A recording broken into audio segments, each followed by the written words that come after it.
sei se ficou muito confuso. O último princípio, eu acho que ele é bem complementar aos demais princípios, né? Então, tipo, eu acho que todos os princípios agregados trariam essa visão do último princípio. E a ideia de depender aí, como até o Vinícius comentou, de uma abstração e não de uma implementação concreta, né? Em geral, a gente constrói algumas aplicações. Essas aplicações, elas têm ali, tipo, uma estrutura de camadas, de comunicação entre camadas. E, tipo, elas não são autocontidas, né? Às vezes, elas precisam de informação de uma camada inferior. Então, tipo, a ideia aqui é inverter o controle mesmo, passar ali aquele controle para aquela camada, para que ela execute uma ação e, com base nisso, você agregue isso e retorne alguma informação para o usuário final e por aí vai. Então, a ideia desse princípio é um pouco complexa mesmo, tipo, o padrão de projeto de injeção de dependência pode auxiliar, mas o princípio em si é justamente disso, vai depender ali da sua interface, da sua abstração, para que consiga, tipo, acessar alguma informação.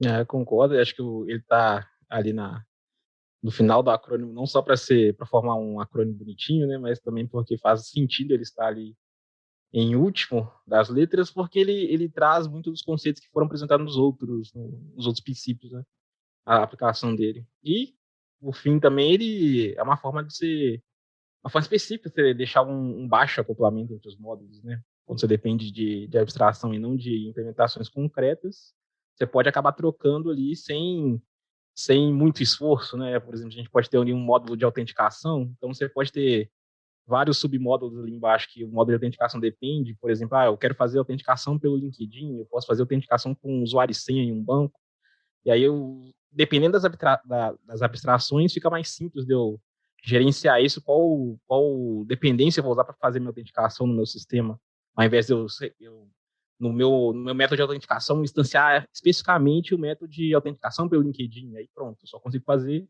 autenticação por lá, do usuário, sabe?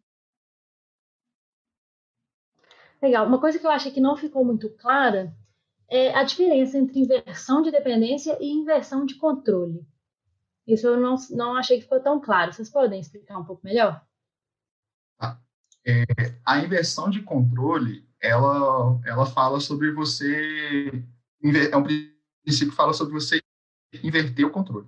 Tipo, aí pode ser o controle da aplicação, vamos supor, se a gente pensar tipo, numa função lá, tipo, daquelas main que a gente... Primeira função que a gente desenvolve lá, tipo, numa matéria de programação 1, programação de computadores 1, que é aquela telinha preta, né, que tem as opções, e, tipo, dentro da mesma função você controla você controla todo o fluxo.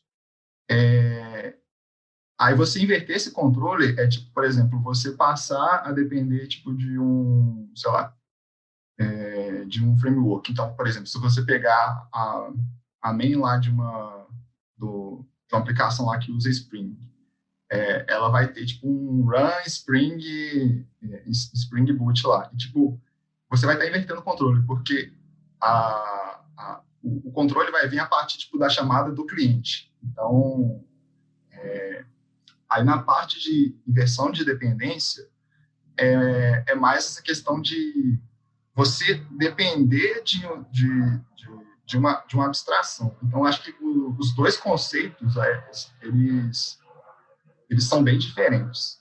Aí a inversão, né, assim, pelo menos nos últimos códigos que eu tenho visto, assim, é um princípio bem utilizado, né? Assim, eu acredito, assim, que todos esses códigos mais novos produzidos, eles utilizam inversão de dependência. Vocês têm essa mesma impressão que eu estou falando bobagem aqui? Eu tenho essa mesma impressão, mas, tipo, nos códigos bons, né, porque a gente ainda temos códigos ruins que não utilizam nenhum desses princípios e patterns, mas, por exemplo, na parte de testes, né, porque você utilizar a inversão de dependência possibilita que você dependa de uma abstração, e você dependendo de uma abstração, você consegue substituir aquilo por qualquer coisa, né? Ou seja, você consegue mocar ela e realizar os testes. Então, você consegue isolar essas partes assim do seu teste, né? E testar tipo, somente aquilo que você quer, na verdade. Eu vejo muito mais principalmente em bibliotecas, né? Que eu costumo de vez em quando dar uma olhada código das bibliotecas que eu uso, principalmente que são, então tem uma cobertura muito, muito boa. Eu vejo eles usando bastante ali a questão da injeção de dependência, especificamente, né, que é aplicando o princípio da inversão de dependência. Então, até porque é um princípio que facilita bastante na hora da gente fazer os testes unitários, né? Então, acaba sendo um pouco natural, depois que você pega a prática, você já pensar no seu código, já seguindo pelo menos algum desses princípios, se não todos. Tipo, a gente vê bastante a utilização do princípio, né, dentro de empresas que hoje estão utilizando a visão dos TDDs. Então, tipo, já fazer um desenvolvimento ali guiado pelo teste e o como o teste pode ser importante, né? Seja para o cliente final que vai receber aquela aplicação ali, quanto para quem está desenvolvendo. Então, se você já tem ali meio que sua mentalidade de teste, é muito comum você utilizar essa visão para que você consiga, né, fazer os testes de uma forma mais fácil, de uma forma onde você depende efetivamente ali das suas abstrações. Eu concordo com vocês, assim, muita dessa utilização vem mesmo dessa parte de testes automatizados, né, principalmente os testes unitários, na hora de mocar mesmo cenários e tudo mais, né, que acaba desacoplando, né, o código e isso torna os testes, claro, mais fáceis de serem feitos, né, e também torna o código mais limpo, mais, né, de novo, com todas aquelas qualidades e importância que a gente já falou do Solid. Bom, pessoal, então hoje a gente falou sobre esses princípios, os demais princípios, né, que são as letrinhas L, I e D do Solid.